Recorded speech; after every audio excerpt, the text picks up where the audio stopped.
It will be so much more beautiful now. Someone as filthy as you fits in a beautiful place like this. I looked blankly at the person who was giving me a victorious smile. My name is Amina, and I'm a housewife in her 50s. About 30 years ago, I married my husband, Jasper, and both of our children had already left the house. Our oldest son is already married and has his own family. Just as I was relieved that my job of raising our kids is done, Jasper asked me for a divorce. It turned out he had been having an affair with a younger woman from his workplace, and she got pregnant. He wanted a divorce so he could be with her. Our kids have already left home, and when I think about my future, being with a young woman is more fun than being with an old woman like you. Sorry, but please agree to the divorce. As Jasper spoke in a casual manner, I couldn't help but let out a sigh. Jasper was always the type to take the easy way out and be easily influenced by others. He doesn't think ahead, and he would try to get through the situation even by lying, or he would run away from troublesome things and try to impose them on someone else. Indeed, he made me take care of our children most of the time, yet he would boast about how involved he was in parenting when he was with people. Because of this, I was always treated as the bad one by my in-laws. When our children were young, and we visited Jasper's parents, he would say, "Listen, she doesn't do anything at home, you know. The house is always a mess, and the cooking is sloppy. So, I have to clean up when I come back from work, and I even have to make breakfast in the mornings. That's why I'm worried about our kids' upbringing." Jasper deliberately told his mother like that, and she took it seriously. It's unacceptable for a wife who is supposed to take care of everything at home to make her hardworking husband do housework when he comes back from work. Jasper works so diligently, so please don't make him do household chores. When they were small and things were hectic, there were times when the house was not always tidy, and sometimes we only had toasts for breakfast indeed. However, Jasper never once helped with the cleaning, and of course, he never prepared breakfast either. In fact, we were both working full-time jobs, and equally tired. But even if I tried explaining that to my mother-in-law, she would retort, "Jasper would never lie. You're just trying to shift everything onto him and have fun yourself. You're a bad wife." In the end, I would always end up being attacked by my mother-in-law. When I got home and complained to Jasper, he responded nonchalantly, "What's the big deal about that? We only meet occasionally, and Mom will be happy if she thinks I'm doing fine. You just need to tolerate it a little. Besides, it's true that you're a bit careless about cleaning and cooking." He said it without caring much, and showed no sign of reflection. As the children grew, we gradually became distant from his parents. Since it was quite a distance to travel by car, though we occasionally received sarcastic phone calls, they never actually came to our house, making things much easier than before. For Jasper, this divorce is probably not a big deal, just a change in the person he lives with. "It's fine if we get divorced, but let's discuss things, like the future and the alimony properly, before formally proceeding with the divorce," I said with a sigh. "The future? It would be just you leaving this house, wouldn't it?" His words made me want to bury my head in my hands. "Since you had an affair, I'll definitely ask for alimony, and we need to divide the shared property properly. Even though there's no mortgage on this house anymore, it's still in both our names. We won't get divorced until all the discussions are done," I declared firmly. To which Jasper grumbled, Yeah, I got it. You're so naggy. You are always like that, and that's why I'm leaving you." He made a displeased face while saying that, and honestly, I was fed up with Jasper's personality too. I thought about arguing back, but decided to stay silent as it seemed troublesome. After that, Jasper and I discussed various matters, and were able to reach a mutual understanding for our divorce. A few days after the divorce, I had some business to attend to, so I took the day off from work and was walking across the bridge near my house. When I was about halfway across, I noticed an elderly woman peering down into the river, over railing. At first, I didn't think much of it, and was going to pass by, but to my surprise, She tried to climb over the railing. Her body was not lifting properly and she was flailing about, but she was clearly acting strangely, so I couldn't help but talk to her. "Hello, ma'am. What are you doing up there?" I said as gently and slowly as possible. She replied, still looking downward, "Oh, it's nothing. Sorry for showing you something strange." I said cheerfully, "It's all right, but it's dangerous to be up there. Would you like to talk a bit?" I asked. The elderly woman responded in a quiet voice, "Thank you. I guess spending a little time together won't hurt." As we walked side by side, I contemplated what to do. She told me that she was not from this area, and apparently she was walking while lost in thought, and she ended up coming to that bridge. "I've lost my husband, with whom I'd been for so many years, and I've been feeling quite lonely. Sometimes, I can't help but think, it might be easier to be with him again," she confided. Had I not approached her, was she planning to jump off the bridge? Although it wasn't the dead of winter, the weather outside was still chilly. I would be worried if I leave this elderly woman who must be tired from all the walking outside for too long. Additionally, her face looked somewhat familiar, as if I knew her from somewhere. Feeling guilty about just walking away, I suggested, "My home is nearby. Would you like to stop by my house and talk for a little while?" I asked her. She seemed taken aback for a moment, but then smiled and said, "Is that all right? I'm so happy.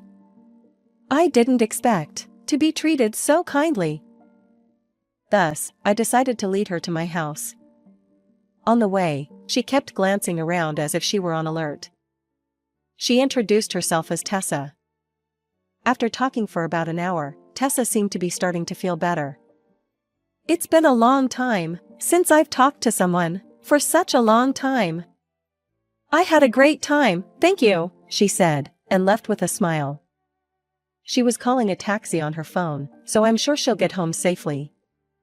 "Next time, I'll give you a special thank you," Tessa said with an oddly meaningful smile. I just said, "Don't worry about that, I hope I'll see you again somewhere." And the next day came. As I was heading home, I heard some commotion coming from my house. I thought there might be some construction work going on, but as I got closer to the house, I was shocked to see a bulldozer demolishing it. The roof and part of the walls were already destroyed, and I could see the furniture and appliances inside. The things inside the house are probably no longer usable. The bulldozer was being operated by an unfamiliar elderly man, but standing in front of the gate was none other than Tessa from yesterday. I approached Tessa and cautiously asked, "Tessa, what on earth is happening here?" She replied with a smile, "Oh, you're back already. I wanted to show you after it was all done if possible." Then I noticed there was another elderly woman standing beside her. "Is that you, Juliana? Long time no see," I greeted her. Although we hadn't met in a while, there was no doubt it was my mother-in-law. My mother-in-law turned to me and said with a sneer, "It'll be so much more beautiful now. Someone as dirty as you fits in a beautiful place like this." I looked blankly at the person who was giving me a victorious smile. "I'll ask anyway, why did you do such a thing? And by the way, is Tessa your sister or something?" I asked. "Yes, I'm her older sister and I'm Jasper's aunt. I heard that Jasper was going through a tough time, so I decided to help him get back at you," Tessa replied. As I remained quiet, I asked, "What do you mean by Jasper going through a tough time?" In response, my mother-in-law became visibly agitated and said, "Did you just ask what do you mean? Don't play dumb. You couldn't even handle the household chores properly, and they say you were having an affair? Moreover, you apparently drove Jasper out of the house. You're an awful wife. So, in place of Jasper who is kind, I decided to take revenge. That house Jasper built is too good for someone like you." I let out a sigh at her outburst. "So, did you have Tessa look for the location of the house to destroy it? And she went to such lengths to put on that act?" I said. That's right. Juliana knew the address, but she claimed she had never been there before. So, I decided to help her. I didn't expect you to be so kind to me, because I heard that you are a terrible person. I managed to confirm the location of the house, and even though I felt guilty after you were being so kind to me, Jasper is still more important to me. Please don't take it the wrong way. Tessa said brazenly, so it gave me a headache. Although I had many things I wanted to say, I decided to say the most important thing first. I'm sorry to spoil your excitement, but this house is not mine, I said. My words seemed to confuse them, and both of them had puzzled expressions on their faces. The house you are demolishing is indeed where I lived until a few days ago. However, now it's the home where your precious Jasper lives alone. He has been planning to live with his lover very soon. I continued. Perhaps they finally understood the situation, and their faces turned pale. Tessa screamed. No, that can't be. Yesterday, you brought us here, and even had a key. Yesterday, I took a day off from work to go through the procedures to change the joint ownership of this house to Jasper's sole ownership. Therefore, it was still both of our property until yesterday, so I had a key and I was able to enter freely. But from today, the property is solely in Jasper's name, and I no longer have a key. We happened to have a discussion at this house today, and I just stopped by on my way home from work. I explained to them. That's why, when you mentioned that you wanted to see me again while you were leaving, I gave a vague response. I no longer live here since yesterday. I mean, I had already moved my belongings a few days ago, and I commute to work from my new place, I explained. Both my mother-in-law and Tessa looked bewildered. Actually, when I said goodbye to Tessa, I had a hunch about her true identity. When Tessa got into the taxi, she mentioned the destination, which was an address I had heard before. When I realized that it was the address of my in-laws' house, I clearly remembered who Tessa resembled. She had a striking resemblance to my mother-in-law. While I wondered why Tessa had come all the way there, I didn't think it would be such a big problem, since this house was going to be Jasper's home. However, I never imagined they would go so far as to destroy the house without permission. It was a completely insane idea, to destroy a house just because it was once a daughter-in-law's home.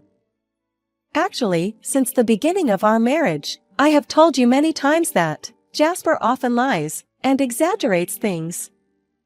If you had listened to me properly, this wouldn't have happened, I said to my mother-in-law, and she turned red with anger. Before she could shout something, a car parked nearby, and Jasper appeared from inside. What the hell is going on? Why is the house being destroyed? Jasper shouted in a panic. Jasper, didn't you try to deceive your mother with some vague lies?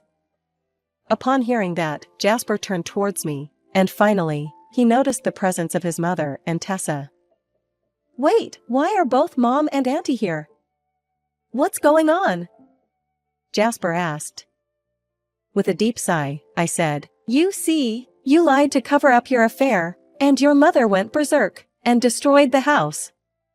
It's like a divine punishment for always making me the villain. So, accept it gracefully. Jasper's expression turned perplexed. What? What are you talking about? I don't understand. More importantly, what are we going to do about the house? Did Mom and Auntie do this? As my mother-in-law heard his words, her shoulders trembled. No, that's not true, Jasper. It was Amina who... She tried to explain. But Tessa interrupted her. Hold on, Juliana. That's not what you told me. I helped you because you told me that Amina was a bad woman. What are you going to do now? She started blaming her. As the argument between my mother-in-law and Tessa began, Jasper turned to me and pleaded, Come on, Amina, let's give it another try, shall we? We built that house together, didn't we? If we're together, we can build another one, right? Besides, you won't be able to find somebody to marry, will you? I scoffed at his words and retorted, "What nonsense are you spouting? Why would I get back together with someone who lies and runs away from his problems, and whose mother does things like this? Just try your best to find a place to live, okay? The furniture and appliances inside are probably unusable by now. Why don't you ask your mother to take responsibility and live at their house for a while?" In response to my cold remark, Jasper burst into tears. I don't even have a house anymore. What am I supposed to do? Amina, please help me. You and I are on the same side, aren't we?